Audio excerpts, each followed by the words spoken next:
If you've reached the stage of life where you've earned the right to slow down, and what you really want now is the sea, the warm air, a quiet walk along the coast, and a calm place to finally settle, then Florida keeps coming up for a reason. But here's the honest part. It's a big state, and finding the spot where you can actually live peacefully in your golden years isn't as simple as it sounds. Maybe affordability matters most to you now. Maybe it's good healthcare close by, or being able to get around without much fuss, or simply having the water a short drive away. All of it counts, and it's easy to feel overwhelmed by the options. So I've done the sorting for you.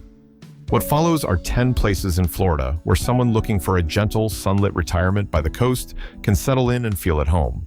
Counted down from 10 all the way to 1. As we go, I'll tell you exactly who each place suits best, because no single town is right for everybody.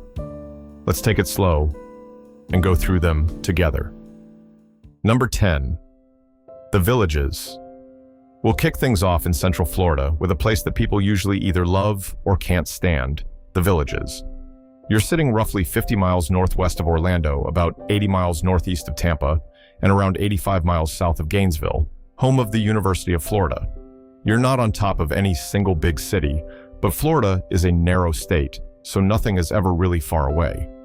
The first thing to understand is that if any place on Earth was built specifically for retirement, this is it. It's one of the largest age-restricted communities anywhere in the world, with well over 150,000 residents and still growing, and it consistently ranks as the #1 master plan community out there. Everything was designed around retirees, right down to the golf cart access, which is unusually well integrated here. Healthcare, shopping, dining, homes, entertainment, it's all deliberately woven together in one place. The second draw is the social side. You'll find hundreds of clubs and organized activities, daily classes and events, and several town squares where there's almost always live music or something going on. For a newcomer, that matters. Moving to Florida on your own can feel a bit like being a freshman all over again, and a place like this gives you real structure to build friendships fast if you're arriving without an existing network. The third is sheer convenience. There are dozens of golf courses and multiple recreation centers spread throughout, and because the shopping, dining, and healthcare are all right there, you can handle the vast majority of your daily life without ever getting in a car. For a lot of people, that's roughly 95% of what they need, all reachable by golf cart. Bottom line, this is the most purpose-built retirement capital of its kind I've come across. The beauty of it is how binary it is. If it's for you, nothing else comes close. If it isn't, you'll know almost immediately. Number 9. Destin. Now we head to the Panhandle for the first time, to Destin. This is a hugely popular vacation stretch, especially for people coming out of Texas, Louisiana, Mississippi, Alabama, Arkansas, and parts of Georgia. It's worth saying up front that the Panhandle almost feels like its own state. The rest of Florida is fairly interconnected, and then the Panhandle is a different animal entirely.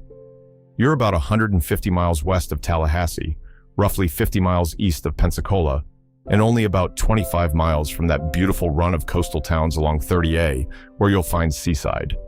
You can't talk about Destin without starting with the beaches, some of the most striking in the world, honestly. The sand has that sugary white quality you'd get at Siesta Key or Anna Maria Island, but the real claim to fame is the water. It's called the Emerald Coast for a reason. There's a green tint to it, it's remarkably clear, and it tends to be calm.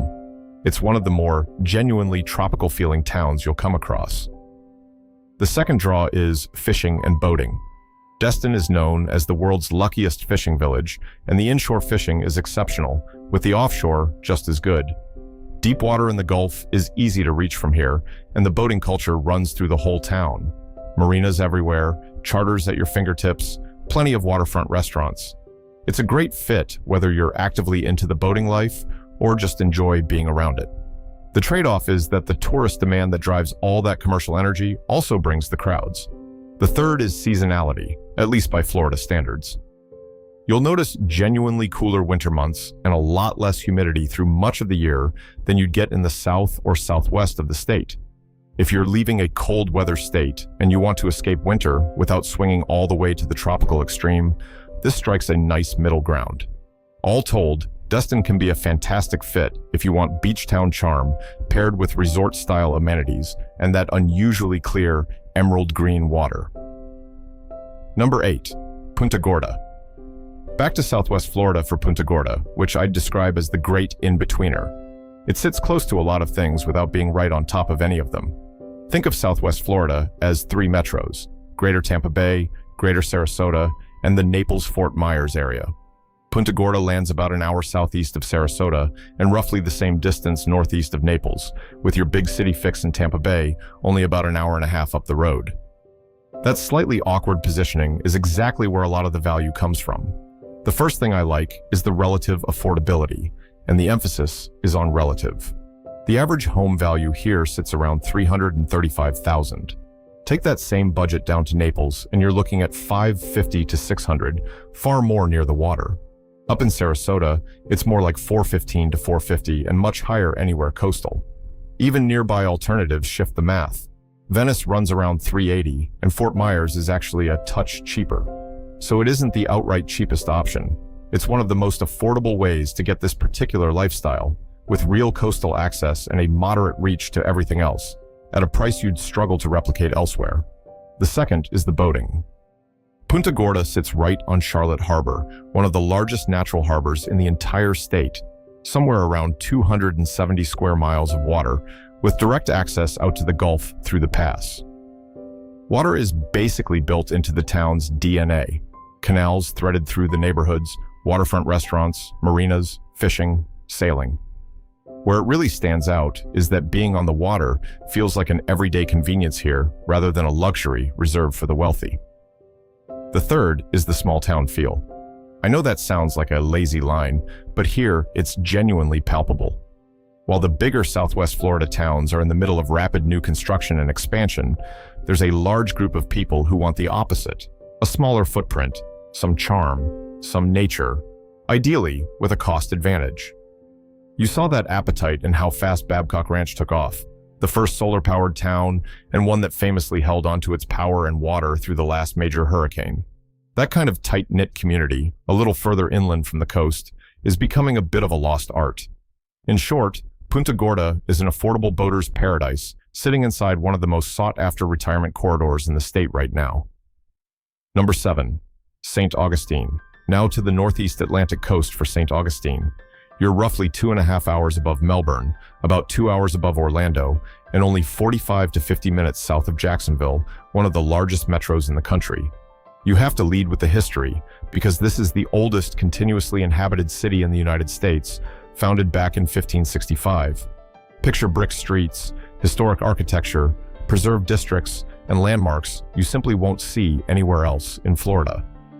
Even if you're not a history buff, the way all of it threads through a laid-back coastal town gives you a hint of that Savannah or Charleston charm that's genuinely hard to find elsewhere in the state. The second draw is culture, education, and things to do, combined with easy access to Jacksonville. You get your big city fix: year-round festivals, cultural events, the tourism economy, the workplaces, and the multi-generational energy a large metro brings. And then you get to come home to somewhere much smaller and calmer. With Ponte Vedra and Jacksonville right above you, having both within reach is worth far more than having just one. The third is seasonality, similar to the Panhandle point. If you're coming from one of the classic feeder markets, New York, New Jersey, Canada, Illinois, DC, Ohio, you're used to real seasons, and not everyone wants to jump straight to full tropical year-round. This corner of the state gives you a bit more of that four-season texture while still keeping what makes Florida great. Whether it's St. Augustine itself, Ponte Vedra, or Amelia Island, this stretch is quite lovely, and it's a narrow set of options you can't really replicate anywhere else. To sum it up, arguably Florida's most historic retirement destination, with laid-back beaches, just enough commercialization kept at arm's length, and a truly one-of-a-kind historic backdrop. Number 6. Melbourne. Over to the Atlantic side and pretty much dead center of the state, Melbourne. You're about an hour southeast of Orlando, roughly 2 hours above West Palm Beach, only about 30 minutes below Cocoa Beach, and around 2.5 hours across to Tampa Bay. A good reminder of just how skinny the state is here. The first thing I like is affordability, but specifically the value you get for it. The central Atlantic coast is generally more affordable, partly because it's fragmented. A lot of smaller towns that stay siloed from one another without the consolidated master plan build-out you see in Southwest Florida. Because nobody quite agrees on the value, prices stay lower, and Melbourne's median currently sits around $357,000. What makes that price attractive is that this isn't some sleepy, desolate beach town. There's real infrastructure and a genuine town here. For contrast, Naples is around $550, Sarasota is $415 and up, Orlando and Boca land in the $500s, and Miami is higher still. The second is coastal and beach access without the chaos. You're not directly on the Atlantic. The Indian River separates you, but there are 3 bridges on and off, far less traffic, and something like 70+ miles of coastline. At a certain stage of life, how much you enjoy the beach has as much to do with parking, traffic, and finding your own quiet pocket as it does with the sand itself. And this feels noticeably calmer than South Florida, or even a lot of Southwest Florida. The third is the economic backbone, which is the Space Coast. NASA has a presence here, along with L3, Lockheed Martin, and a range of defense companies, and that pulls in an educated, tech-forward, economically diverse population you wouldn't normally get in a retirement town. You're not moving here for work, but what comes with that base is stronger commercial amenities, year-round stability that isn't hostage to tourism, better healthcare, and more shopping and professional services.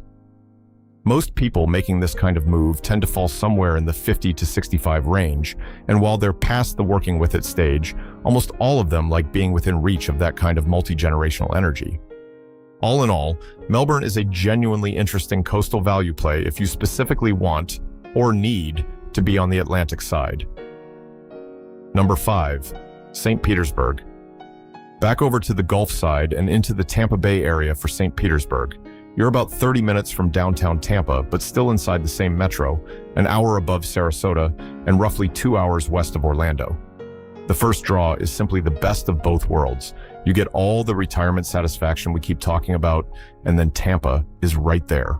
Head over and you've got the Lightning, the Bucks, Yankees spring training, concert venues, malls, and the airport, all bunched into one stretch just across the water. Then you cross back over the bridge to your home in Pinellas County, and it feels like a breath of fresh air. You get the big city when you want it without having to live in it. The second is beach variety, which here is genuinely unusual. A lot of the day-to-day action actually happens on the bay side, where you'll find downtown St. Petersburg and a run of well-loved neighborhoods, Old Northeast, historic Kenwood, Snell Isle, and the like. Then you go 20 minutes over and the beaches stretch a long way north to south. From the southern tip, you've got Fort DeSoto and Tierra Verde, then St. Pete Beach, Treasure Island, Madeira, Reddington, and Bel-Air, running all the way up to Clearwater before you reach Caladaisy and Honeymoon Island. That spread means everyone isn't piling into the same spot, and it leaves quieter gems like Pass a Grill for the days you want easy in and out and simpler parking. The third is the arts and culture. This is a genuinely artsy town. The Dali Museum, murals everywhere, theater, live music leaning toward the indie and performing arts side, and festivals and art walks year-round.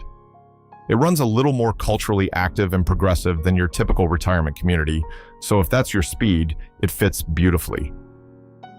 To sum it up, St. Pete is the urban retirement option, a little big city, a little small town to come home to, all wrapped in an eclectic package. Number 4, Venice. Back to the southwest Gulf Coast, inside Sarasota County, for Venice. You're about an hour and a half below Tampa Bay, an hour and a half above Naples, an hour above Fort Myers, and roughly 50 minutes from the main downtown Sarasota corridor.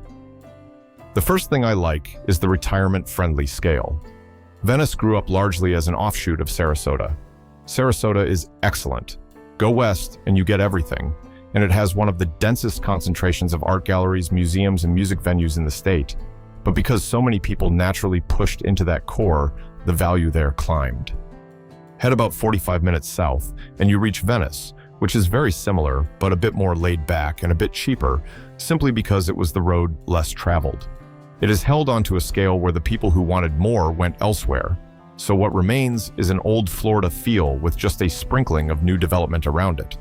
It's less a junior Sarasota and more a place you'd deliberately choose instead of Sarasota. The second is an unusual master-planned new construction environment. Getting coastal proximity together with brand new neighborhoods built around shared amenities isn't common because there's rarely the space. Here there's an area called Welland Park, one of the fastest growing master-planned communities in the state, though still a moderate size, sitting roughly 9 to 13 miles from the water. There are around 25 neighborhoods there right now, a mix of resale and new, with more than half still actively being built, plus its own genuinely nice downtown. Taylor Morrison, Pulte, Neal Communities, and custom builders are all in it, and there are thousands more homes planned just south in an area called Winchester Ranch. Landing a coastal beach town usually means a big sacrifice on the age and condition of the housing, so new construction that actually adds to the town is a real perk. The third is the downtown itself, which is one of the most walkable I've come across. A lot of the Gulf Coast is barrier islands where you're either on the beach or you're not. But Venice sits basically right on the water, so everything around it feels distinctly coastal. It's also one of the most affordable walkable beach towns on the entire Gulf Coast. I've run that analysis several times, with the rule being a single-family home you can walk to the beach from, and it consistently comes out unusually cheap. You can walk to the beach from almost anywhere on the island, with Venice Beach in town and Caspersen, a famous shark-tooth beach, Brohard, the county's only dog beach, and Manasota Key, all close by. All in all, Venice is your classic Florida retirement town. Beautiful beaches, a walkable downtown, a bit of new construction mixed in, nature-centric and laid back, and a great landing spot for just about any feeder market. Number 3, Longboat Key. Now into the top 3, and we're back in the Sarasota area on a barrier island called Longboat Key. The closest beach to downtown Sarasota, Lido Key, sits about 3.5 miles out, and Longboat sits just above it, so you're 7 to 8 miles from downtown Sarasota. It's roughly 4 square miles of land against 16 square miles of water, about 7 miles end to end, split almost evenly between Sarasota and Manatee counties.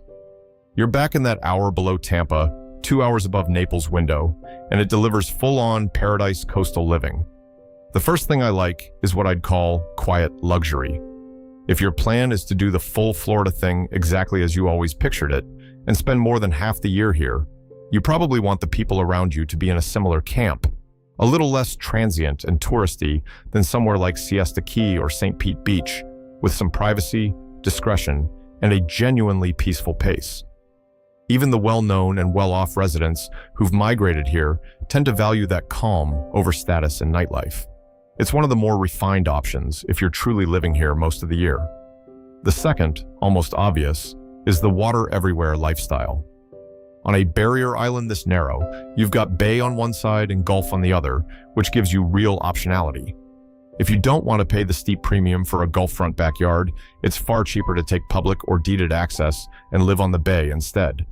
You can also weigh how far south you sit, closer to downtown Sarasota, against heading north, where you tend to get newer construction, more space, and a slightly lower price for the same water access.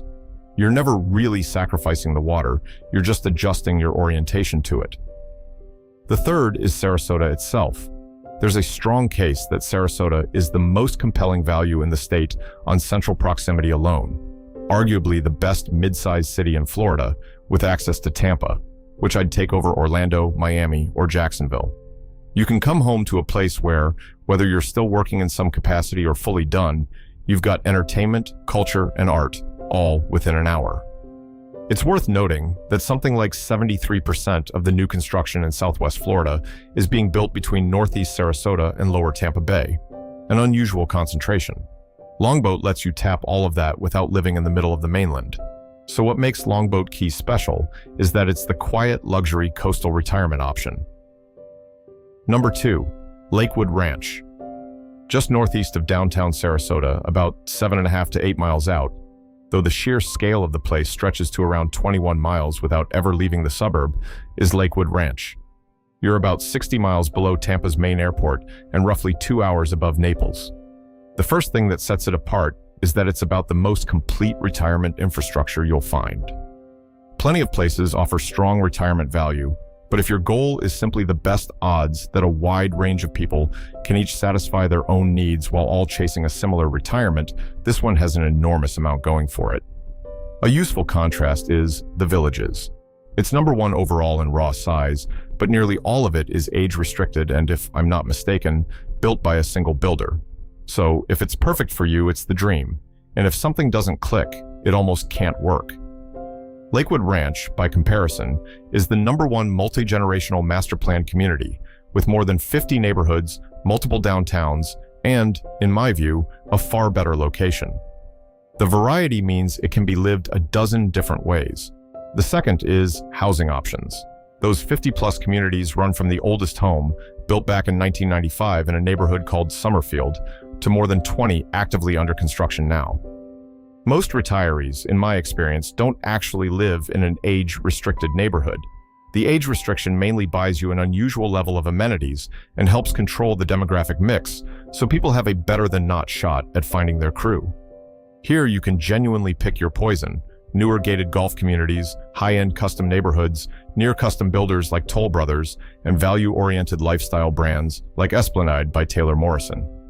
There's even a go further get more logic to it. Push out to 18 miles from town instead of 8, and the median cost drops to around $350,000. The third is a district called Waterside. This was the first part of Lakewood Ranch to fall in Sarasota County, and it's a real best-of-both-worlds pocket. You can get a custom home in a community with condo-level amenities, walkability or golf cart access between districts, everything brand new. And then it's only about 8.5 miles to downtown Sarasota and multiple beaches. The amount of housing and cost you'd sacrifice to get that same access the other way would be enormous. All in all, Lakewood Ranch is the most complete retirement ecosystem in the state right now. Number 1, Naples. And the top spot goes to Naples. You almost can't do a list like this without it, and it's still very highly regarded for good reason. You're near the southernmost tip of the Gulf Coast. Below Naples proper, you hit Marco Island, and then it's the Everglades and not much else. That puts you about 2 hours below Sarasota, and because of the location, you're actually closer to the Miami side than to Tampa, roughly 2 hours to both Miami and Boca Raton. The first and biggest differentiator is luxury. Naples is one of the wealthiest communities in Florida, and until fairly recently, you simply couldn't find these massive estates up in the Sarasota or Tampa areas the way you can here. Think waterfront estates, golf communities, luxury condos, and genuine exclusivity stacked on top of it all. Areas like Port Royal, Aqualane Shores, Park Shore, and Pelican Bay have unbelievable geography. Open Gulf water, deep water canals that let you keep serious boats, with a quaint, almost French-inspired downtown right behind you. It's a bubble, no question, but if that bubble matches what you're after in life, it's close to a one of one in the state. The second is golf. Believe it or not, you'll find more golf courses per capita around Naples than almost anywhere in America, along with a huge range of private country clubs, memberships, and deeded arrangements. Golf isn't just an amenity here, it's the culture. If that's how you want to live, you'll find far more like-minded people than you would almost anywhere else. The third is the beaches and lifestyle. You've got real variety: the Naples Pier area and Old Naples, Vanderbilt Beach, Barefoot Beach, Wiggins Pass, and Marco Island. And they tend to feel more nature-centric and dune-protected than a lot of Florida, closer to what you'd find in the Carolinas or coastal Maryland. And like Sanibel and Captiva, these are shelling beaches, so you can still hunt down pastel shells along the sand. At the end of the day, Naples is the luxury retirement capital of this list, one of the most affluent, most complete places you could choose anywhere in the state, and my number one for 2026. That's the countdown. 10 places worth serious consideration if Florida is on your radar for 2026, each with a different kind of person in mind. Wherever you land on the list, the real trick is matching the town to the life you actually want to live day to day. Take your time with it, and you'll find the fit.